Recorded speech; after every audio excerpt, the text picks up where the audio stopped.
आदरणीय देशवासियों एवं तेजस्वी छात्र छात्राओं, जैसा कि आप लोग जानते हैं कि हम लोग अपने जीवन के सबसे ब्लैक टाइम से गुजर रहे हैं, जहां हमारा करियर दांव पे लगा हुआ है।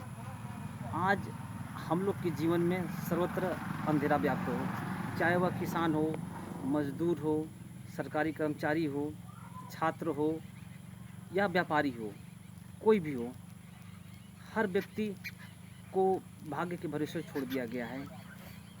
हमारी व्यवस्था हम लोगों के लिए कुछ भी नहीं कर पा रही है। आदरणीय मोदी जी कहते हैं कि आप लोग आत्मनिर्भर बने।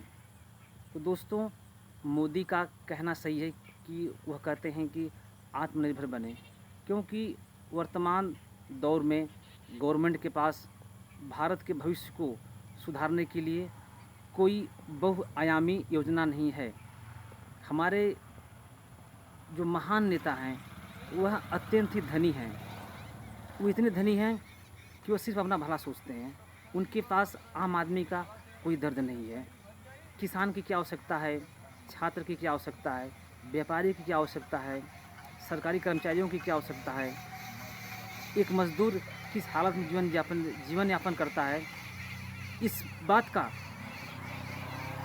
सलूशन या उसका एहसास हमारी व्यवस्था के किसी भी ब्यूरोक्रेट के पास नहीं है। तो दोस्तों, उस कड़ी में हम लोग अपने जीवन के हम सभी छात्र उस दौर में पहुंच चुके हैं जहां हमें व्यवस्था से किसी समस्या का हल या किसी हमारे क्वेश्चन का उत्तर पाने का उद्देश्य छोड़ देना होगा। हमें सेल्फ डिपेंड बनना पड़ेगा कि हम क्या कर सकते हैं। हमारी जो प्रतिभा है, हमने अपनी प्रतिभा को किस स्तर से तराशा है कि हम अपने आप को एक कामयाब व्यक्ति के रूप में पेश कर सकें। आज सबसे बड़ी जिम्मेदारी है हमारे देश में जो छात्र अध्ययन कर रहे हैं, क्योंकि इस देश की नींव एवं पहली आवश्यकता छात्र हैं। क्योंकि छात्र हैं जो सपने बुनते हैं, सपनों को एक निश्चित समय में पाने की चाहत रखते हैं।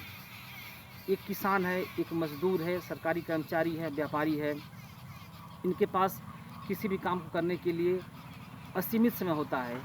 लेकिन हमारा जो छात्र वर्ग है उसके पास अपने लाइफ में कामयाबी पाने के लिए बहुत थोड़ा समय बचता है कि हम इस थोड़े से समय में क्या कर सकते हैं। दोस्तों, हमें इस बात को जानना पड़ेगा, हमें व्यवस्था इस सिस्टम को समझना पड़ेगा कि हमारी व्यवस्था हमारे लिए क्या कर पा रही है।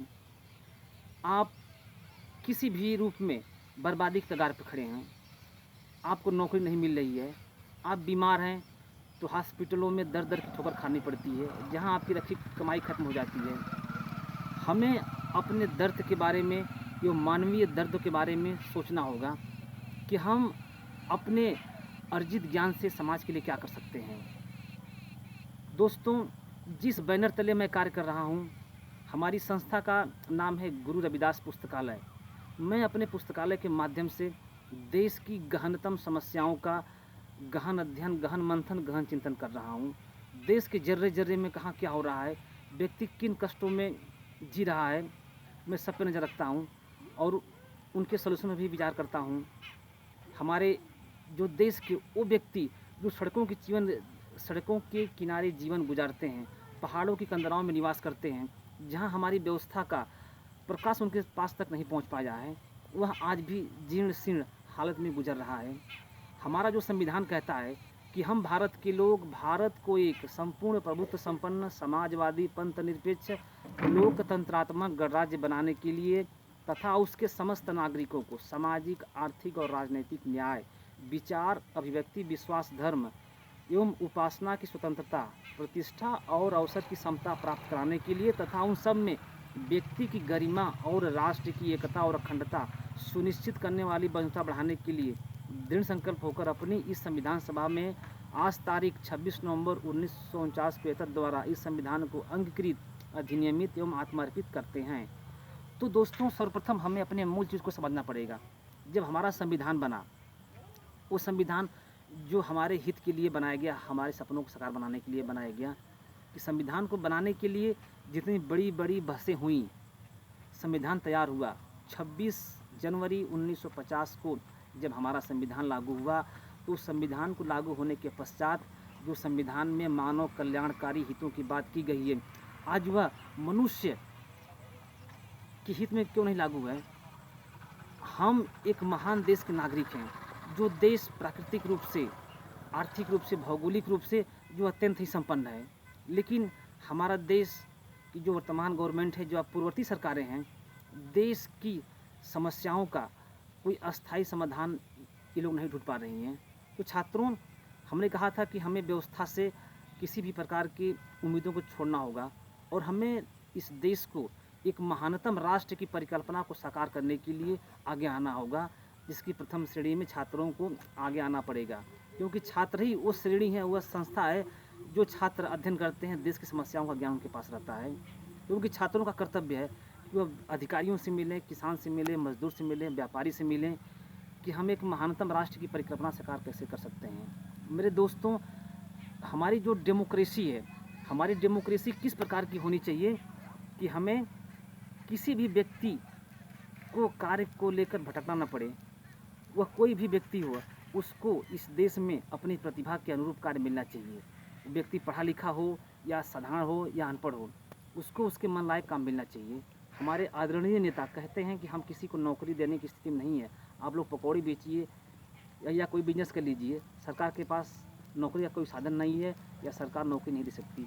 दोस्तों, आदरणीय छात्रों, इस बात को आप जान लीजिए, यदि कोई गवर्नमेंट इस तरह की बातें बोलती है कि हम नौकरी नहीं दे सकते हैं, तो वह निश्चय ही उस संस्था के लोग, वह गवर्नमेंट मानव विरोधी है।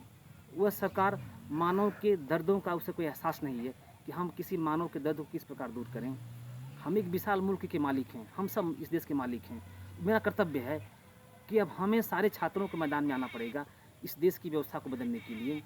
तो दोस्तों, मैं तमाम विषयों पर अध्ययन किया है और आपको एक एक चीज़ को मैं सामने लाना चाहता हूँ कि हमारा आर्थिक, सामाजिक, राजनीतिक, धार्मिक दृष्टिकोण क्या होना चाहिए। हम इसके सिलसिलेवार आप से बात करेंगे दोस्तों, क्योंकि दोस्तों ये हमारा एक प्रारंभिक कार्यक्रम शुरू हो रहा है। तो अभी मैं सिर्फ अपना परिचय दे रहा हूँ। मैं शिव कुमार गौतम, बराहपार, जिला गाजीपुर का निवासी हूँ, और इसके साथ हम अपनी बातों को समाप्त कर रहे हैं और हम इस बात को अपने अगले वीडियो में जारी करेंगे कि हम इस देश को किस प्रकार एक महानतम राष्ट्र की स्थापना करने का ख्वाब देख रहा हूँ, किस प्रकार हम भारत को दुनिया का सबसे शक्तिशाली राष्ट्र बनाएं, आर्थिक रूप से, सामाजिक रूप से, राजनीतिक रूप से विश्व के इतिहास में एक ऐसे राष्ट्र की परिकल्पना हम करने जा रहे हैं जो अपने आप में एक बेमिसाल होगा। जैसे राष्ट्र की स्थापना आज तक संसार के किसी इतिहास में आपको देखने और सुनने को नहीं मिलेगी। एक ऐसा राष्ट्र जहां हर व्यक्ति को उसकी योग्यता के अनुसार काम मिलेगा, चाहे वह मजदूर हो, चाहे पढ़ा लिखा व्यक्ति हो, चाहे वह किसी भी कैटेगरी का व्यक्ति हो। जय भारत, जय संविधान।